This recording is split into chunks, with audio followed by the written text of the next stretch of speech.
이 술독을 깨뜨려야 한다. 지금 당장. 저는 돌을 들었습니다. 손이 떨렸습니다. 술독을 내려쳤습니다. 한 번, 두 번, 세 번. 산산조각이 났습니다. 술이 바닥에 쏟아졌습니다. 그리고 저는 그 바닥에 무릎을 꿇었습니다. 쏟아진 술을 손으로 떠서 마셨습니다.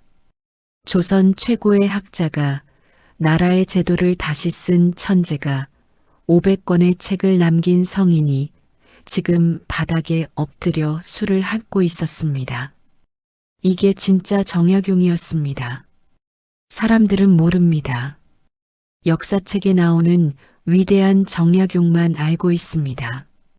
경세유표를 쓴 개혁가, 목민심서를 남긴 성인군자, 수원화성을 설계한 과학자, 완벽한 인간, 흠잡을 데 없는 학자.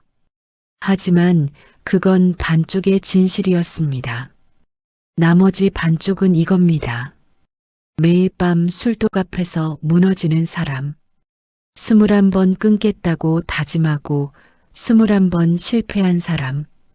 아들들에게 절제하라고 가르치면서 정작 자신은 통제하지 못한 사람. 어떻게 이런 일이 가능합니까?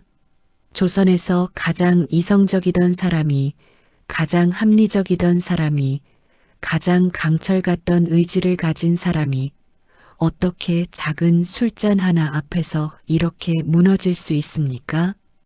이런 상황이 벌어진 데에는 아주 충격적인 이유가 있었습니다. 완벽해 보이는 사람일수록 그 안에 더 깊은 구멍이 숨어 있다는 것.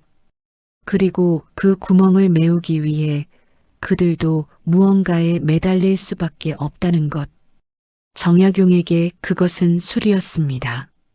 하지만 이야기를 제대로 하려면 처음으로 돌아가야 합니다.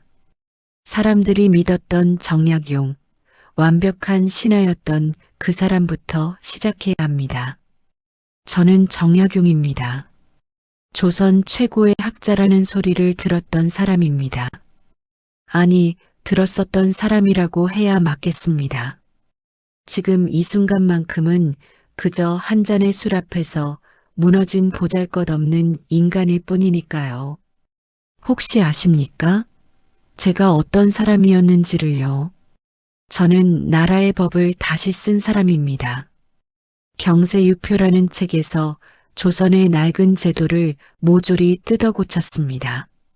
토지제도, 관직제도, 군사제도까지 하나하나 따지고 계산해서 가장 합리적인 방법을 제시했습니다. 감정이 아닌 논리로, 추측이 아닌 데이터로 판단했습니다. 목민심서라는 책도 있습니다. 관리가 되려는 사람이라면 반드시 읽어야 할 지침서입니다. 백성을 다스리는 자세부터 세금 거두는 방법, 재판하는 원칙까지 빠짐없이 기록했습니다. 그 안에는 이런 구절도 있습니다. 술은 관리의 적이다. 술에 취한 사람은 백성의 고통을 볼 수 없다. 제가 쓴 글입니다. 저 자신에게 한 말이었습니다. 웃기지 않습니까? 술을 경계하라고 가르친 사람이 밤마다 술독을 끌어안고 살았다니요. 공학에도 능했습니다. 수원화성을 설계할 때 거중기와 농로라는 기계를 만들었습니다. 사람의 힘만으로는 불가능했던 일을 기계로 해냈습니다. 돌 하나를 들어 올리는데 100명이 필요했던 일을 10명으로 줄였습니다. 이게 바로 과학입니다. 합리입니다. 효율입니다. 의학책도 썼습니다. 마과회통이라는 천연두 치료서입니다. 당시 아이들이 가장 많이 죽는 병이 천연두였습니다. 저는 중국과 우리나라의 의학서를 모두 뒤져서 가장 효과적인 치료법을 정리했습니다. 미신이 아닌 경험을, 주술이 아닌 약재를 기록했습니다. 사람들은 말했습니다. 다산 정약용은 걷는 백과사전이다. 저 사람의 머릿속에는 조선의 모든 지식이 들어있다. 저런 사람이 나라를 이끌면 조선이 달라질 것이다. 저도 그렇게 믿었습니다. 제가 특별하다고 생각했습니다. 다른 사람들이 감정에 휘둘릴 때 저는 이성으로 판단할 수 있다고, 다른 사람들이 욕망에 무너질 때 저는 절제할 수 있다고 확신했습니다. 학문하는 사람은 스스로를 다스려야 한다. 제가 제자들에게 늘 하던 말입니다. 마음이 흐트러지면 학문도 흐트러진다. 몸을 다스리지 못하는 자가 어떻게 천하를 다스리겠는가. 저는 매일 새벽같이 일어났습니다. 하루도 빠짐없이 책을 읽었습니다. 한 줄을 읽어도 10번을 곱씹었습니다. 한 가지를 깨달으면 10가지로 확장했습니다. 제 방에는 항상 촛불이 켜져 있었습니다. 밤이 깊어도 붓을 놓지 않았습니다. 사람들이 술자리에 저를 부를 때가 있었습니다. 정중히 거절했습니다. 제가 갈 시간에 책 한 권을 더 읽겠습니다. 그러면 사람들은 고개를 끄덕였습니다. 역시 다산 선생님은 다르시다. 과거 시험을 준비하는 젊은 선비들이 찾아왔을 때도 똑같이 말했습니다. 술을 멀리하고 색을 경계하라. 아침에 일찍 일어나고 밤에 늦게 자라. 내 몸을 완벽하게 통제할 수 있어야 비로소 학문을 논할 자격이 있다. 제 아들들에게도 그렇게 가르쳤습니다. 너희는 정약용의 아들이다. 남들보다 2배는 더 엄격해야 한다. 아버지가 쌓아올린 명성을 너희가 지켜야 한다. 아이들은 고개를 숙이며 대답했습니다. 명심하겠습니다, 아버님. 동료 학자들도 저를 존경했습니다. 제가 쓴 글을 읽고 감탄했습니다. 이 정도의 논리력이라니, 이렇게 치밀한 분석이라니, 정말 인간이 쓴 글이 맞습니까? 정조 임금님도 저를 아꼈습니다. 경은 과연 조선의 보배로다. 그런 말씀을 들을 때마다 무릎을 꿇고 답했습니다. 황송하옵니다, 전하. 신은 오직 나라를 위해 이 몸을 바칠 뿐입니다. 28살에 급제하고 30살에 이미 여러 관직을 거쳤습니다. 사람들은 수군거렸습니다. 저 나이에 저 정도 경지라니, 앞으로 얼마나 더 성장할지 상상도 안 된다. 혹시 완벽한 인간이 따로 있는 게 아닐까? 저도 그렇게 믿었습니다. 제가 완벽하다고요. 아니, 완벽해질 수 있다고요. 조금만 더 노력하면, 조금만 더 절제하면, 조금만 더 공부하면 제가 진짜 흠없는 사람이 될 수 있을 거라고 생각했습니다. 그런데 이상했습니다. 나이가 들수록 뭔가 불안해지기 시작했습니다. 제 안에 있는 무언가가 자꾸 튀어나오려고 했습니다. 이성으로 눌러도 의지로 버텨도 어느 순간 고개를 들고 저를 쳐다보는 것이 있었습니다. 바로 갈증이었습니다. 정신적인 갈증이었습니다. 육체적인 갈증이었습니다. 제가 통제할 수 없는, 제 안에서 꿈틀거리는, 절대 사라지지 않는 갈증이었습니다. 사람들은 몰랐습니다. 완벽해 보이는 제 안에 이런 갈증이 숨어 있다는 걸요. 저도 몰랐습니다. 아니, 모른 척 했습니다. 이건 일시적인 거라고, 곧 지나갈 거라고, 제가 더 강해지면 사라질 거라고 믿었습니다. 하지만 그건 착각이었습니다. 제가 쌓아올린 모든 완벽함, 모든 이성, 모든 합리가 사실은 아주 작은 것 앞에서 무너질 수 있다는 사실. 그 작은 것의 이름은 술이었습니다. 저는 한양에서 가장 멀리 떨어진 곳으로 보내졌습니다. 1801년 봄이었습니다. 강진이었습니다. 전라도 끝자락 바다가 보이는 작은 마을이었습니다. 유배영이었습니다. 정확하게는 위리안치, 울타리 안에 가둬진 죄인이었습니다. 죄목은 천주교도라는 것이었습니다. 제 형 정약종은 순교했습니다. 목이 잘렸습니다. 제 동생 정약전도 흑산도로 유배를 갔습니다. 저만 살아남았습니다. 아니, 살려졌다는 표현이 맞겠습니다. 정조 임금님께서 저를 아껴주셨던 덕분이었습니다. 하지만 정조 임금님도 이미 돌아가셨습니다. 강진으로 가는 길은 끝이 없었습니다. 걷고 또 걸었습니다. 한양이 점점 멀어졌습니다. 제가 공부했던 서재가, 제가 토론했던 궁궐이, 제가 강의했던 곳들이 모두 사라졌습니다. 대신 낯선 풍경만 펼쳐졌습니다. 산과 들 그리고 끝없는 길. 처음 도착했을 때 제 거처는 작은 초가집이었습니다. 4평 남짓했습니다. 책상 하나, 이불 한 채, 그게 전부였습니다. 창문으로 보이는 건 대나무 몇 그루와 돌담뿐이었습니다. 이곳에서 얼마나 지내야 합니까? 제가 물었습니다. 모릅니다. 임금님 뜻에 달렸습니다. 관리가 대답했습니다. 그날 밤 처음으로 혼자가 되었습니다. 평생 사람들 속에서 살았던 제가 완벽한 고독 속에 던져진 겁니다. 촛불을 켰습니다. 책을 펼쳤습니다. 하지만 글자가 들어오지 않았습니다. 자꾸 다른 생각이 올라왔습니다. 내가 무슨 잘못을 했나? 왜 나만 살아남았나? 이 유배는 언제 끝나나? 저는 고개를 저었습니다. 이러면 안 됩니다. 정약용은 이런 사람이 아닙니다. 감정에 휘둘리는 사람이 아닙니다. 다시 책을 폈습니다. 강제로 집중했습니다.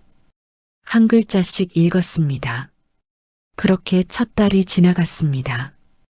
두 번째 달이 되자 패턴이 생겼습니다.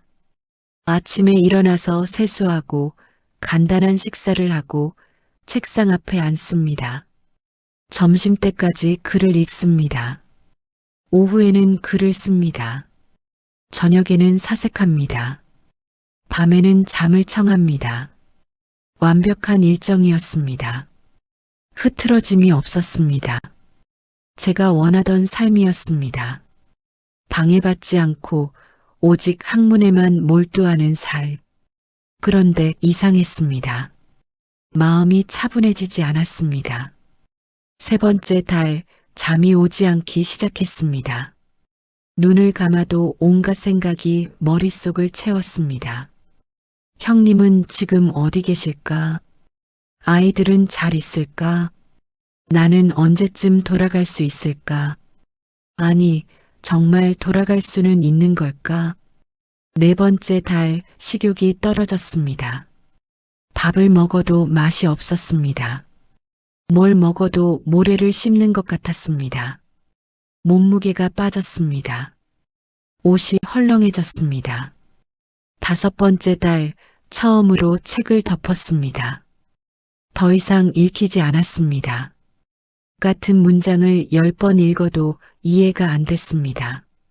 뭔가 제 안에서 무너지고 있었습니다. 그때였습니다. 동네 주막집 주인이 찾아왔습니다. 나리, 이거 막걸리입니다. 제가 담갔는데 맛이 괜찮습니다. 한 사발 드셔보시지 않겠습니까? 저는 손을 저었습니다. 감사하지만 됐네. 나는 술을 안 하네. 그러지 마시고요. 여기서는 다들 마십니다. 물보다 술이 더 깨끗할 때도 있습니다. 그 말에 저는 웃었습니다. 억지 웃음이었습니다. 고맙네만 정말 괜찮네. 주인이 돌아갔습니다. 하지만 술독은 남겨뒀습니다. 제 처소 문 앞에 놓고 간 겁니다. 그날 밤 잠이 오지 않았습니다. 뒤척이다가 일어났습니다. 문을 열었습니다. 술독이 보였습니다. 달빛에 희미하게 빛나고 있었습니다. 한 잔만 마시고 자자. 그렇게 생각했습니다. 그게 시작이었습니다. 첫 잔은 조심스러웠습니다. 코를 찔렀습니다. 신맛과 단맛이 섞인 익숙하지 않은 맛이었습니다. 하지만 목구멍을 타고 내려가는 느낌은 나쁘지 않았습니다. 뭔가 따뜻했습니다. 두 번째 잔은 좀 더 편했습니다. 이미 익숙해진 느낌이었습니다. 맛이 달라 보였습니다. 처음보다 부드러웠습니다. 세 번째 잔을 마셨을 때 처음으로 머리가 텅 비는 느낌을 받았습니다. 며칠 동안 저를 괴롭혔던 생각들이 조금씩 흐려졌습니다. 형님이라는 단어가 선명하지 않아졌습니다. 유배라는 단어가 무겁지 않아졌습니다. 네 번째 잔 눈물이 났습니다. 왜 우는지 몰랐습니다. 그냥 눈물이 흘렀습니다. 소리 없이 조용히 저를 적셨습니다. 그날 밤 잠이 들었습니다. 오랜만에 깊은 잠이었습니다. 다음 날 아침 죄책감이 밀려왔습니다. 내가 뭐 하는 짓인가? 정약용이 술을 마시다니. 이건 나답지 않아. 책을 폈습니다. 오늘은 더 열심히 해야겠다고 다짐했습니다. 하지만 그날 밤도 잠이 오지 않았습니다. 또 술독 앞에 섰습니다. 오늘만, 진짜 오늘만, 그렇게 스스로에게 말했습니다. 한 달이 지났습니다. 술이 일상이 되었습니다. 저녁마다 한두 잔씩 마셨습니다. 처음에는 죄책감이 컸습니다. 하지만 점점 익숙해졌습니다. 이 정도는 괜찮아. 나는 여전히 통제하고 있어. 진짜 문제가 되기 전에 끊으면 돼. 그런데 이상했습니다. 한두 잔으로는 부족해지기 시작했습니다. 세 잔, 네 잔, 다섯 잔. 어느새 술독이 빨리 비었습니다. 주막집에서 또 가져다 줬습니다. 이번엔 두 독을 가져왔습니다. 유배 2년 차 제 일과가 바뀌었습니다. 아침에 일어나서 숙취를 달랬습니다. 낮에는 억지로 책을 읽었습니다. 하지만 집중이 안 됐습니다. 저녁만 기다렸습니다. 술 마실 시간을요. 그런데 신기한 일이 벌어졌습니다. 술을 마시고 나면 글이 써졌습니다. 낮에는 한 줄도 못 쓰던 글이 밤에 술잔을 기울이고 나면 붓이 움직였습니다. 생각이 정리됐습니다. 논리가 펼쳐졌습니다. 이건 뭐지? 저도 이해가 안 됐습니다. 술이 저를 무너뜨리는 동시에 뭔가를 열어주고 있었습니다. 낮에 이성이 막았던 생각들이 밤의 술 기운 속에서 흘러나왔습니다. 시를 쓰기 시작했습니다. 원래 시인이 아니었습니다. 저는 학자였습니다. 논리적이고 체계적인 글을 쓰는 사람이었습니다. 그런데 술을 마시면 다른 말들이 나왔습니다. 외로운 섬에 달빛만 남아 고향 생각에 잠 못 이루고 술잔 기울이니 눈물만 흐르네 언제쯤 이 길이 끝날는지. 이게 제가 쓴 시였습니다. 부끄러웠습니다. 정약용답지 않았습니다. 너무 감상적이었습니다. 너무 약했습니다. 하지만 진짜였습니다. 제 진짜 마음이었습니다. 밤마다 시를 썼습니다. 술을 마시고 시를 썼습니다. 시를 쓰고 술을 마셨습니다. 그렇게 수십 편이 쌓였습니다. 낮에 보면 부끄러웠습니다. 찢고 싶었습니다. 하지만 찢지 못했습니다. 그게 제 전부였으니까요. 사람들은 몰랐습니다. 강진의 정약용이 밤마다 술에 취한다는 걸요. 낮에는 여전히 완벽한 학자의 모습이었습니다. 제자들이 찾아오면 엄격하게 가르쳤습니다. 책을 정리하고 글을 쓰고 연구했습니다. 하지만 해가 지면 달라졌습니다. 술독 뚜껑을 열었습니다. 술잔을 채웠습니다. 그리고 무너졌습니다. 이건 타락이 아니었습니다. 쾌락도 아니었습니다. 그냥 버티기 위한 방법이었습니다. 하루를 견디기 위한, 내일을 맞이하기 위한, 완전히 부서지지 않기 위한 최소한의 안전장치였습니다. 술은 제게 거짓말을 속삭였습니다. 너는 괜찮아. 아직 돌아갈 수 있어. 이 고통은 끝이 있어. 저는 그 거짓말이 필요했습니다. 진실은 너무 견디기 힘들었으니까요. 아버지는 약한 사람입니다. 너희에게 거짓말을 했습니다. 유배 5년째 되던 해 저는 아들들에게 편지를 썼습니다. 떨리는 손으로 붓을 잡았습니다. 이 편지만큼은 솔직해야 했습니다. 더 이상 완벽한 아버지의 가면을 쓸 수 없었습니다. 학연아, 학유야. 아버지가 너희에게 가르쳤던 모든 말을 기억하느냐? 절제하라고, 술을 멀리하라고, 자신을 통제하라고 했던 그 말들을. 그런데 아버지는 그걸 지키지 못했다. 편지를 쓰면서 눈물이 떨어졌습니다. 종이 위에 얼룩이 졌습니다. 지우고 싶었습니다. 하지만 계속 썼습니다. 아버지는 21번 술을 끊겠다고 다짐했다. 21번 실패했다. 매번 이번이 마지막이다라고 맹세했다. 하지만 다음날 저녁이 되면 손이 먼저 술잔으로 갔다. 이게 진실이었습니다. 제가 숨기고 싶었던, 하지만 더 이상 숨길 수 없는 진실이었습니다. 첫 번째 다짐은 유배 온 지 6개월 후였습니다. 그날 아침 일어났을 때 머리가 깨질 것 같았습니다. 숙취였습니다. 거울을 봤습니다. 낯선 사람이 보였습니다. 눈이 충혈되고 얼굴이 붓고 수염이 헝클어진 사람. 이게 정약용입니까? 오늘부터 끊는다. 절대로 다시는 술을 입에 대지 않는다. 그날은 버텼습니다. 다음 날도 버텼습니다. 사흘째 되던 날 밤 손이 떨렸습니다. 온몸이 술을 찾았습니다. 참았습니다. 이를 악물고 참았습니다. 나흘째 되던 밤 잠이 오지 않았습니다. 천장만 바라봤습니다.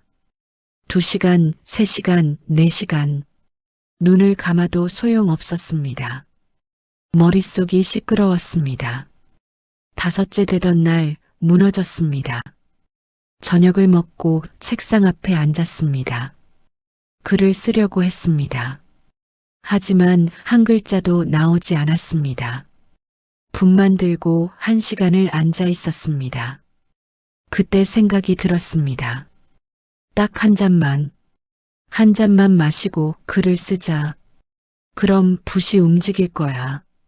술독을 열었습니다. 한 잔을 따랐습니다. 그리고 마셨습니다. 그 순간 안도감이 왔습니다. 아, 이거였어. 내가 찾던 게 이거였어. 2번째 다짐은 석 달 후였습니다. 제자 중 한 명이 물었습니다. 선생님, 요즘 안색이 안 좋으십니다. 어디 편찮으십니까? 가슴이 철렁했습니다. 들켰구나. 숨길 수 없구나. 아니다. 그냥 조금 피곤할 뿐이다. 거짓말이었습니다. 그날 밤 다시 다짐했습니다. 이번엔 진짜다. 제자들이 알면 안 된다. 내 명성이 무너진다. 끊어야 한다. 일주일을 버텼습니다. 이번엔 더 오래 갔습니다. 하지만 역시 무너졌습니다. 8일째 되던 밤 악몽을 꿨습니다. 형님이 나왔습니다. 피를 흘리며 저를 쳐다봤습니다. 동생, 왜 너만 살았느냐? 왜 너만? 비명을 지르며 일어났습니다. 온몸이 땀으로 젖어 있었습니다. 손이 떨렸습니다. 심장이 미친 듯이 뛰었습니다. 술이 필요했습니다. 이 악몽을 지우기 위해서, 다시 잠들기 위해서, 세 번째, 네 번째, 다섯 번째, 다짐은 계속됐습니다. 실패도 계속됐습니다. 매번 이유가 달랐습니다. 오늘은 날씨가 너무 우울해서, 오늘은 편지를 받아서 마음이 아파서, 오늘은 몸이 아파서, 여섯 번째 다짐 때는 술독을 깨뜨렸습니다. 더 이상 술을 마실 수 없게 만들었습니다. 이제 됐다. 물리적으로 불가능하니까 마실 수 없다. 이틀 후 주막집에 가서 새 술독을 샀습니다. 직접 가서 돈을 내고 사왔습니다. 걸어가는 내내 스스로에게 화가 났습니다. 왜 이러냐? 왜 못 끊냐? 왜 이렇게 약하냐? 10번째 다짐 때는 금식까지 했습니다. 술을 끊는 것과 함께 음식도 끊겠다. 몸을 정화하겠다. 사흘 동안 물만 마셨습니다. 몸이 약해졌습니다. 어지러웠습니다. 나흘째 되던 날 쓰러졌습니다. 제자들이 급하게 음식을 가져왔습니다. 선생님, 이러시면 안 됩니다. 밥을 먹었습니다. 그리고 그날 밤 또 술을 마셨습니다. 어차피 금식도 깼으니까. 21번째 다짐은 아들들에게 편지를 쓰기 직전이었습니다. 가장 간절했습니다. 무릎을 꿇고 하늘에 빌었습니다. 제발 이번만은 성공하게 해주십시오. 아이들에게 거짓말하는 아버지가 되고 싶지 않습니다. 3일을 버텼습니다. 나흘째 되던 날 밤 편지 한 통이 왔습니다. 한양에서 온 소식이었습니다. 제 친구가 죽었다는 내용이었습니다. 병으로 갑자기 세상을 떠났다고 했습니다. 그날 밤 저는 술독 앞에 앉았습니다. 뚜껑을 열지는 않았습니다. 그냥 앉아서 울었습니다. 미안합니다. 미안합니다. 저는 정말 약한 사람입니다. 그리고 마셨습니다. 아들들에게 이 모든 걸 쓸 수 없었습니다. 너무 부끄러웠습니다. 하지만 거짓말은 더 하고 싶지 않았습니다. 그래서 이렇게 썼습니다. 아버지는 술이 재앙인 줄 안다. 몸을 망치고 정신을 흐리고 시간을 빼앗아 간다는 것도 안다. 하지만 알면서도 손이 간다. 이성은 하지 말라고 소리치는데 손은 이미 술잔을 들고 있다. 붓을 멈추고 한참을 앉아 있었습니다. 이걸 정말 보내야 하나? 아이들이 이걸 읽으면 뭐라고 생각할까? 아버지는 위선자였구나. 우리에게 절제하라고 하면서 본인은 못 지켰구나. 하지만 보내야 했습니다. 이게 진짜 교육이라고 생각했습니다. 완벽한 아버지의 거짓말보다 불완전한 아버지의 진실이 낫다고 믿었습니다. 너희들아, 아버지가 이렇게 고백하는 이유는 너희가 아버지처럼 되지 말라는 것이 아니다. 아버지처럼 솔직하라는 것이다. 사람은 완벽하지 않다. 나도 완벽하지 않다. 하지만 그걸 인정하는 것, 그게 진짜 용기다. 편지를 접었습니다. 봉투에 넣었습니다. 도장을 찍었습니다. 떨리는 손으로 전달인에게 건넸습니다. 그날 밤 저는 또 술을 마셨습니다. 하지만 이번에는 달랐습니다. 술을 마시면서도 명확히 알고 있었습니다. 나는 지금 실패하고 있다. 나는 지금 약해지고 있다. 하지만 이것도 나다. 제가 쓴 책들을 펼쳐봤습니다. 목민심서의 한 구절이 눈에 들어왔습니다. 관리는 술을 멀리해야 한다. 제가 쓴 글이었습니다. 웃음이 나왔습니다. 쓸쓸한 웃음이었습니다. 나는 내가 쓴 책도 실천하지 못하는 사람이구나. 하지만 그 순간 깨달았습니다. 제가 그 글을 쓸 수 있었던 이유는 술의 유혹을 몰라서가 아니었습니다. 너무나 잘 알았기 때문이었습니다. 술이 얼마나 달콤한지, 얼마나 위험한지, 얼마나 끊기 힘든지 뼈저리게 알았기 때문에 그렇게 강하게 경고할 수 있었던 겁니다. 제 약점이 제 글을 만들었습니다. 제 실패가 제 지혜를 만들었습니다. 완벽했다면 쓸 수 없었을 글들이었습니다. 또 한 잔을 마셨습니다. 눈물이 흘렀습니다. 하지만 이번엔 부끄러움의 눈물이 아니었습니다. 이상한 안도감이었습니다. 아, 이제 더 이상 숨기지 않아도 되는구나. 이제 진짜 나로 살아도 되는구나. 22번째 다짐은 하지 않았습니다. 다짐이 의미 없다는 걸 알았으니까요. 대신 이렇게 생각했습니다. 오늘 하루만 버티자. 내일은 내일 생각하자. 어떤 날은 성공했습니다. 어떤 날은 실패했습니다. 하지만 더 이상 자책하지 않았습니다. 그냥 받아들였습니다. 나는 이런 사람이구나. 술 앞에서 약한 사람이구나. 그게 시작이었습니다. 진짜 정약용과 마주한 순간이었습니다.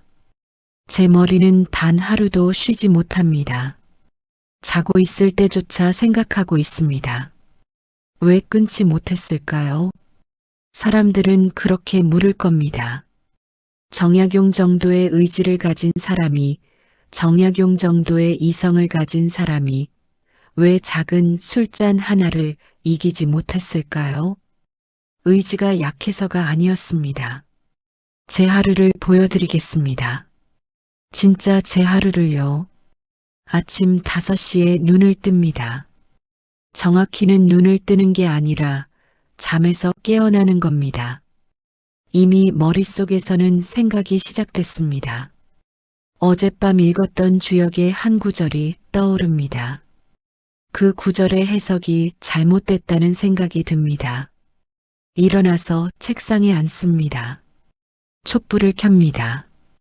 어젯밤 읽었던 부분을 다시 펼칩니다. 역시 그렇습니다.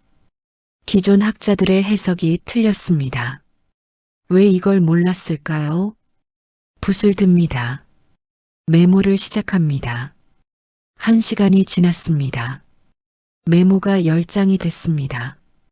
그런데 이 해석이 맞다면 다른 부분도 다시 봐야 합니다. 서경의 해당 구절, 맹자의 관련 내용 모두 재검토가 필요합니다. 책을 펼칩니다. 하나씩 대조합니다. 역시 그렇습니다. 연결됩니다. 퍼즐이 맞춰집니다. 흥분됩니다. 이거다. 이게 정답이다. 하지만 동시에 불안합니다. 내가 틀렸으면 어쩌지. 수백 년 동안 수많은 학자들이 연구한 건데 내가 맞고 그들이 다 틀렸다는 게 말이 되나? 다시 검증합니다. 한 번 더 읽습니다. 또 읽습니다. 3시간이 지났습니다. 해가 뜨기 시작합니다. 식사 시간입니다. 밥상이 들어옵니다. 숟가락을 듭니다. 밥을 먹습니다. 하지만 맛을 모릅니다. 머릿속에서는 여전히 주역이 돌아갑니다. 어라는 해석이 맞다면 비는 이렇게 바뀌어야 하고 시는 재정립이 필요하고 밥을 다 먹었습니다. 언제 먹었는지 모릅니다. 다시 책상으로 돌아갑니다. 이번에는 경세유표 작업을 해야 합니다. 조선의 토지제도를 개혁하는 방안을 쓰고 있습니다. 현재 제도의 문제점을 나열하고 새로운 시스템을 설계하고 실현 가능성을 따지고 예상되는 반발을 분석하고 대응 방안을 마련하고 4시간이 지났습니다. 허리가 아픕니다. 눈이 침침합니다. 하지만 멈출 수 없습니다. 아직 끝나지 않았습니다. 이 부분을 끝내지 않으면 다음으로 넘어갈 수 없습니다. 점심때입니다. 또 밥상이 들어옵니다. 먹습니다. 역시 맛을 모릅니다. 머릿속에서는 토지제도가 돌아갑니다.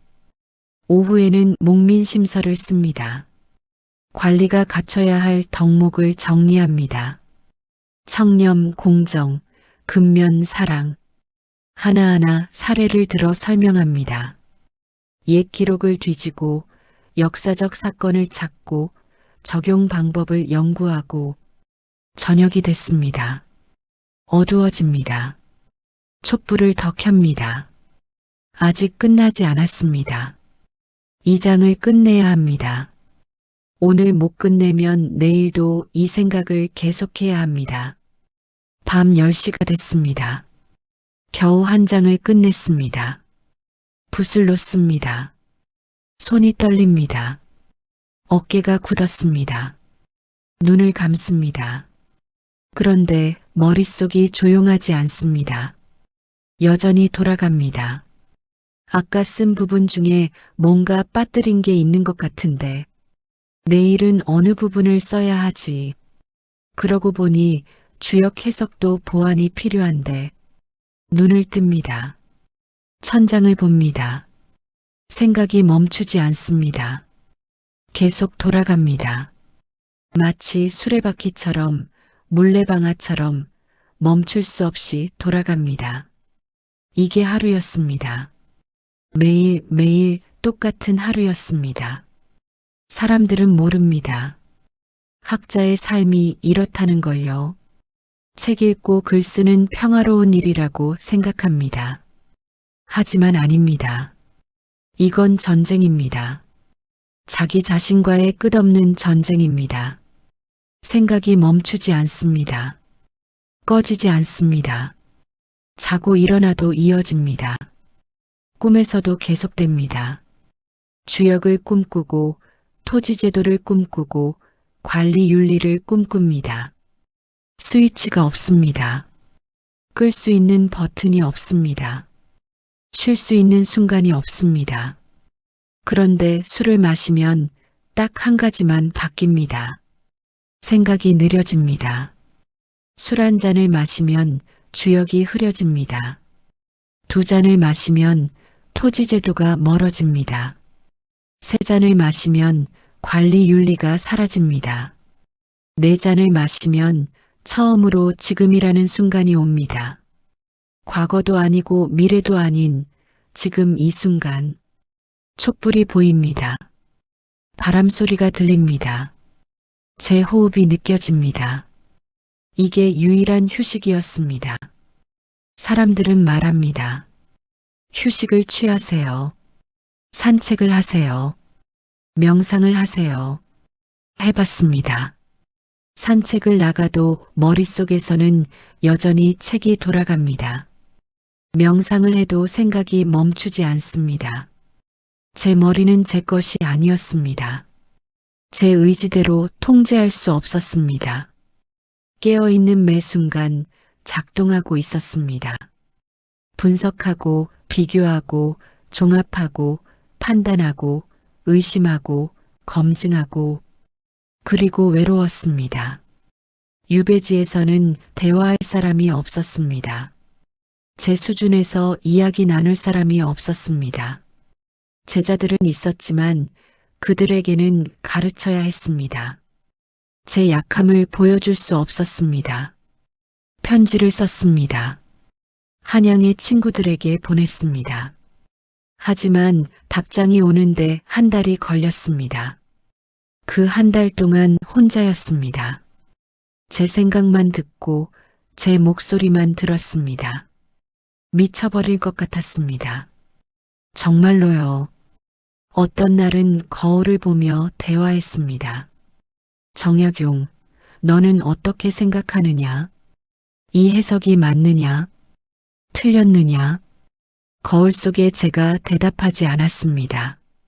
당연히요. 그럴 때 술을 마셨습니다. 술을 마시면 제 안에 다른 사람이 나타났습니다. 더 솔직한 정약용, 더 약한 정약용, 더 인간적인 정약용이 나왔습니다. 그와 대화할 수 있었습니다. 너는 힘들지 않느냐? 힘들다. 언제까지 이렇게 살아야 하느냐? 모르겠다. 무서운가? 무섭다. 이런 대화가 가능했습니다. 깨어 있을 때는 절대 할 수 없는 대화였습니다. 학자 정약용은 힘들다고 말할 수 없었으니까요. 무섭다고 고백할 수 없었으니까요. 그리고 억울했습니다. 저는 나라를 위해 살았습니다. 정말로요. 모든 연구가, 모든 책이 조선을 개혁하기 위한 것이었습니다. 백성을 살리기 위한 것이었습니다. 하지만 유배를 왔습니다. 역적이 됐습니다. 내가 뭘 잘못했나? 천주교를 믿은 게 죄인가? 형제를 사랑한 게 죄인가? 개혁을 꿈꾼 게 죄인가? 이런 생각이 들 때 분노가 치밀었습니다. 조선이라는 나라가 원망스러웠습니다. 이 낡은 제도가, 이 고집스러운 선비들이, 이 두려워하는 왕이 미웠습니다.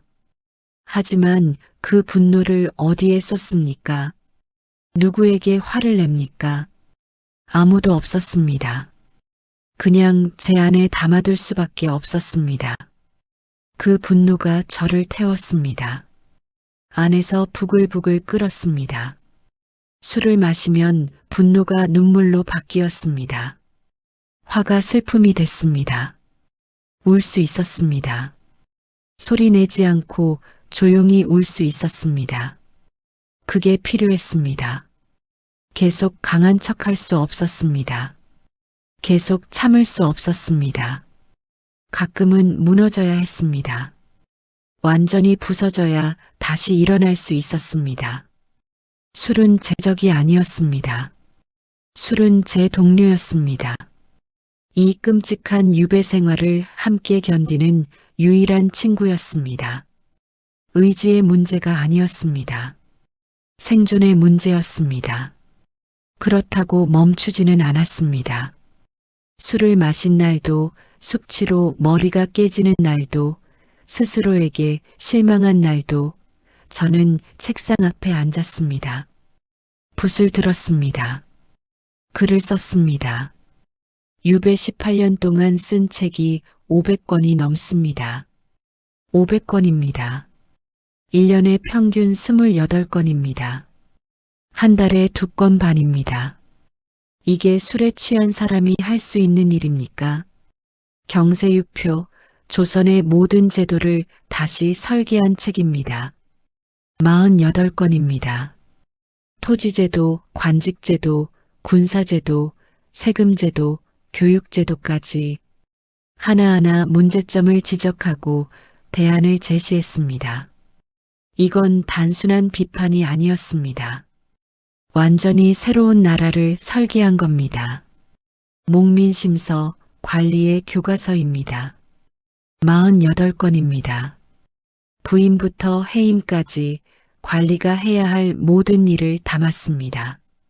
백성을 대하는 자세, 재판하는 원칙, 세금 거두는 방법, 재해 대처하는 법, 2000년 역사를 뒤져서 좋은 사례와 나쁜 사례를 모두 기록했습니다. 흠음신서, 형법개혁서입니다. 30권입니다.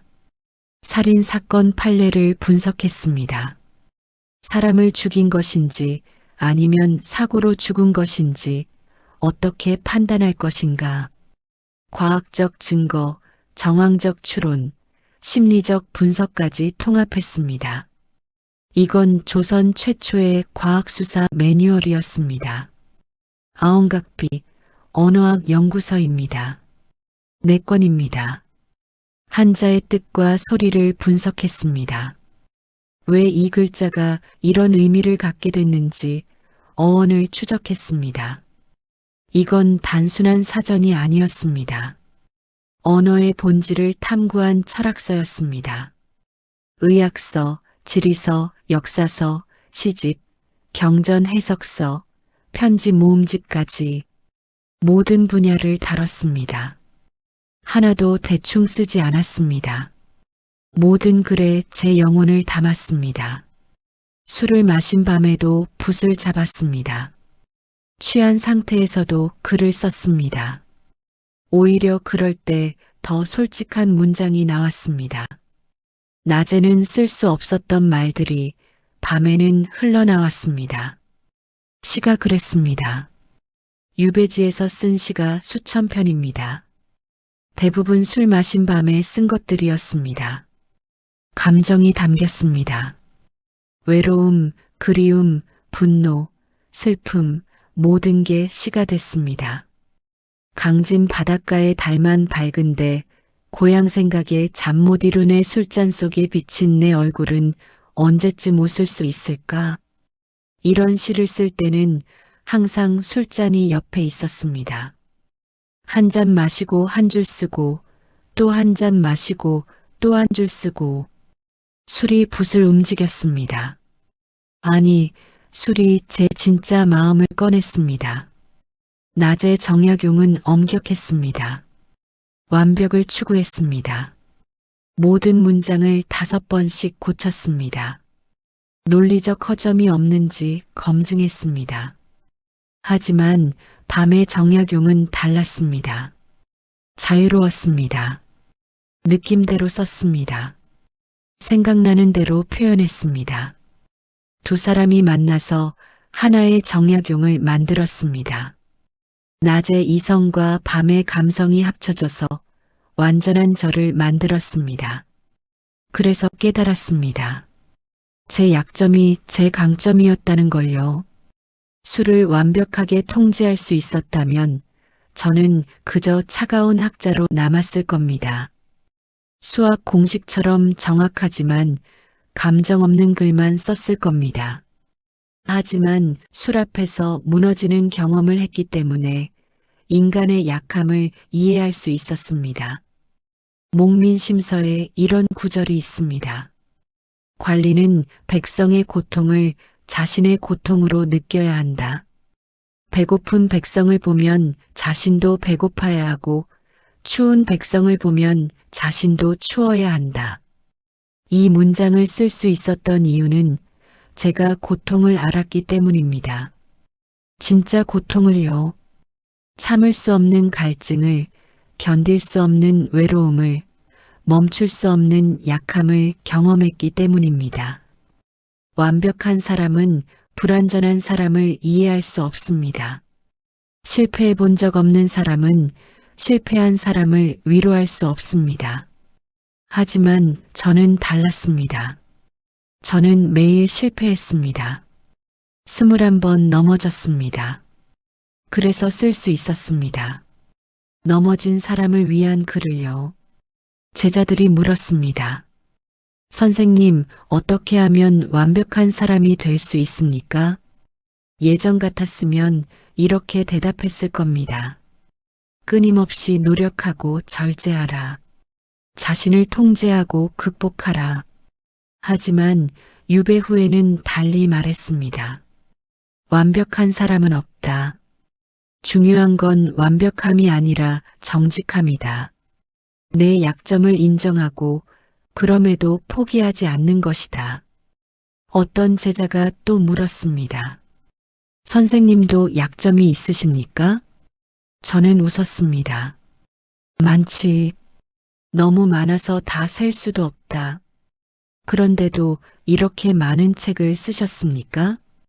약점이 있어서 쓸 수 있었다. 완벽했다면 쓸 필요가 없었을 거다. 제자는 고개를 갸우뚱했습니다. 이해하지 못했습니다. 괜찮습니다. 언젠가는 알게 될 겁니다. 살다 보면 자신의 약점과 마주하게 될 겁니다. 그때 제 말이 무슨 뜻인지 깨달을 겁니다. 1818년 유배가 풀렸습니다. 18년 만이었습니다. 43세 유배 와서 61살에 돌아갔습니다.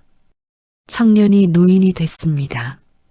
한양으로 가는 길에 주막에 들렀습니다. 주인이 술을 권했습니다.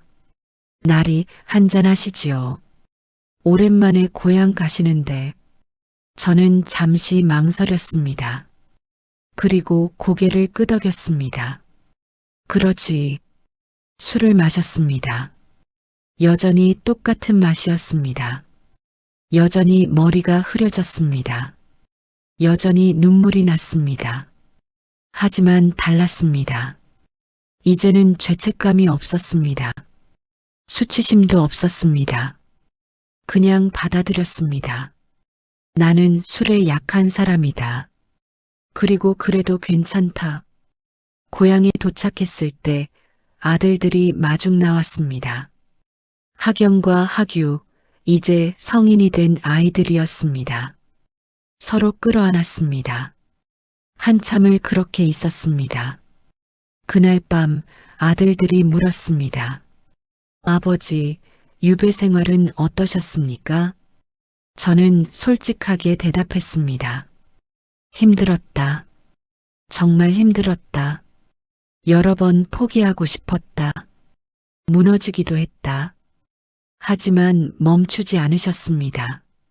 그래, 멈출 수 없었다. 멈추면 진짜 끝이니까. 아버지가 보내신 편지 기억합니다. 술을 끊지 못하신다고 쓰셨던 거요. 부끄러운 일이었다. 아니었습니다. 학연이 말했습니다. 그 편지가 제게 가장 큰 가르침이었습니다. 완벽한 아버지가 아니라 진실한 아버지를 보았습니다. 그 말에 눈물이 났습니다. 제가 가장 부끄러워했던 순간이 아이에게는 가장 큰 가르침이 됐다는 게 놀라웠습니다. 1836년 75의 나이로 세상을 떠났습니다. 마지막까지 글을 썼습니다. 마지막까지 생각했습니다. 그리고 마지막까지 가끔 술을 마셨습니다. 장례식 날 제자 중 한 명이 말했습니다. 선생님은 완벽한 분이셨습니다. 다른 제자가 고개를 저었습니다. 아니, 선생님은 불완전한 분이셨소. 하지만 그 불완전함을 숨기지 않으셨소. 그게 진짜 위대함이요. 둘 다 맞는 말이었습니다. 저는 완벽하지 않았습니다.